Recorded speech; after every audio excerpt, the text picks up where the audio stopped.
Quand le président de la République se retrouve à devoir nommer un général de l'armée pour résoudre un problème de poubelle et d'embouteillage dans sa capitale, qu'est-ce que ça dit vraiment sur l'état de nos institutions? Le président Félix Tshisekedi a annoncé la création d'une task force présidentielle pour l'assainissement et la circulation à Kinshasa, avec à sa tête le lieutenant général Kasongo Kabwik, l'actuel commandant du service national, dans le but principal d'appliquer une discipline paramilitaire pour nettoyer la ville et fluidifier la circulation. Mais avant de juger si c'est bien ou mal, je veux qu'on comprenne ensemble ce que cette décision révèle vraiment. Mais d'abord, le service national, c'est quoi exactement? C'est un organe paramilitaire créé pour encadrer la jeunesse, développer l'agriculture et surtout contribuer à la reconstruction du pays. Et pour être honnête avec vous, son bilan est impressionnant. On nous parle de près de 5000 jeunes anciens Kuluna réhabilités et formés, et en seulement 5 ans, ils sont passés de 200 à 4000 hectares de maïs, avec une production atteignant les 16 000 tonnes lors de la dernière saison agricole évoquée, servant notamment à alimenter les cantines militaires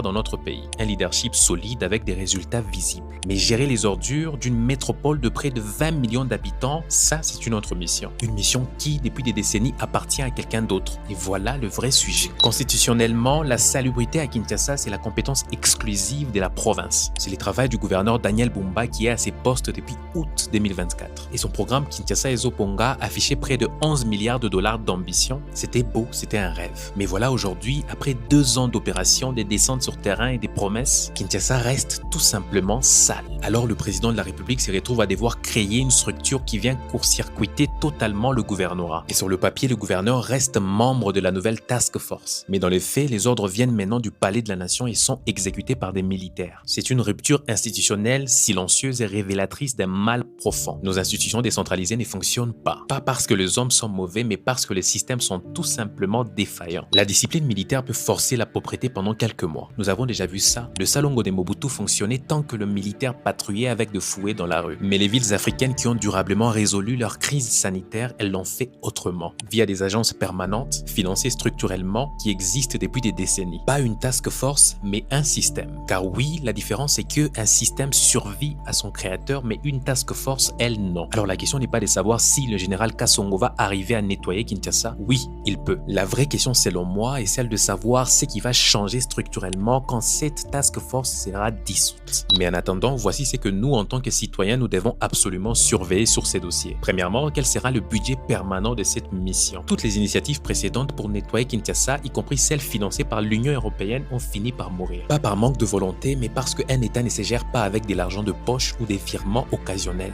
Alors oui, il faut un budget, mais il doit surtout être pérenne. Et deuxièmement, quelle est la place de nos élus locaux là-dedans? Le gouverneur Daniel Bumba reste-t-il toujours responsable devant le